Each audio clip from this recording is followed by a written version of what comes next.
പ്രിയപ്പെട്ടവരെ നമസ്കാരം. ഈ യാത്ര എന്ന് പറയുന്നത് ഈ മാസങ്ങളിൽ നടക്കുന്ന കോടിക്കണക്കിന് റുപ്യയുടെ കച്ചവടത്തിന്റെ ഭാഗമാകാനുള്ള പേഴിങ്കര മഹലിന്റെ യാത്രയാണ്.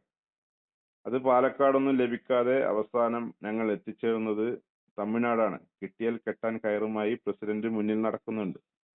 നമുക്കറിയുന്നത് പോലെ എല്ലാ മഹലിലും ഈ മാസങ്ങളിൽ ഈ പോത്തുകൾക്കായി തെരച്ചിൽ നടത്താറുണ്ട്. ഞങ്ങൾ നേരത്തെ തന്നെ പൊള്ളാച്ചിയുടെ ഉൾപ്രദേശങ്ങളിൽ കണ്ടുവച്ച മൃഗത്തെ പള്ളിയിലേക്ക് എത്തിക്കാനുള്ള ശ്രമത്തിന്റെ ഭാഗമായാണ് ഞങ്ങൾ പൊള്ളാച്ചിയിൽ എത്തിയത്.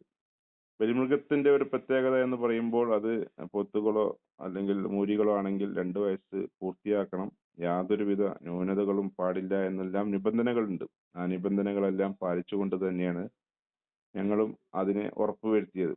ഇത് തിരിച്ച് വണ്ടിയിൽ കയറ്റി പേഴുങ്കലിൽ എത്തിക്കുക എന്നുള്ളത് വലിയ ടാസ്ക്കാണ്.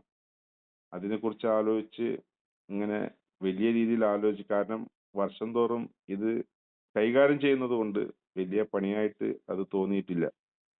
എന്നിരുന്നാലും ഞങ്ങളെ കണ്ടപ്പോൾ തന്നെ 10-30 ഏക്കറിൽ മേഞ്ഞു നടന്ന് യാതൊരുവിധ കയറ് കെട്ടാതെയുള്ള പോത്തുകൾ അകത്തേക്ക് പോയി. അതിനെ കൊണ്ടുവരാനുള്ള വണ്ടികൾ വന്നപ്പോൾ പോത്തുകളൊന്നും തന്നെ അവിടെ ഇല്ല. അവസാനം അതിനെ വളർത്തുന്ന സ്ത്രീകൾ അതിനെ പേരെടുത്ത് വിളിച്ചപ്പോൾ അത് ഓടി വന്നു എന്നുള്ളത് കൗതുകകരമാണ്. ചെറുപ്പം മുതൽ ഇവിടെ വളരുന്നതാണ്. 2 സ്ത്രീകളെയും 2-3 പുരുഷന്മാരെയും മാത്രമാണ് ഈ പോത്തുകൾ കണ്ടിരിക്കുന്നത്. ഭക്ഷണം കൊടുക്കുമ്പോൾ ഓരോന്നിനായി കഴുത്തിൽ കയറിട്ട് ലോക്ക് ചെയ്യാമെന്നുള്ളതായിരുന്നു തീരുമാനം. പക്ഷെ ഭക്ഷണം കൊടുത്ത പോലെ എളുപ്പമായിരുന്നില്ല കയറിടൽ എന്നുള്ളത്.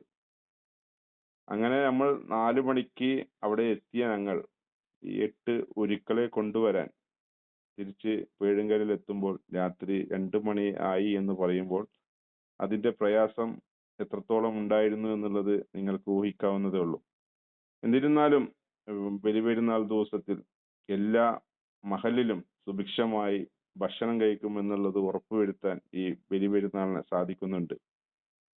ചെറിയ പെരുന്നാളിന് അത് 2.5 കിലോ അരിയാണെങ്കിൽ ഈ പെരുന്നാളിന് അത് സുഭിക്ഷമായ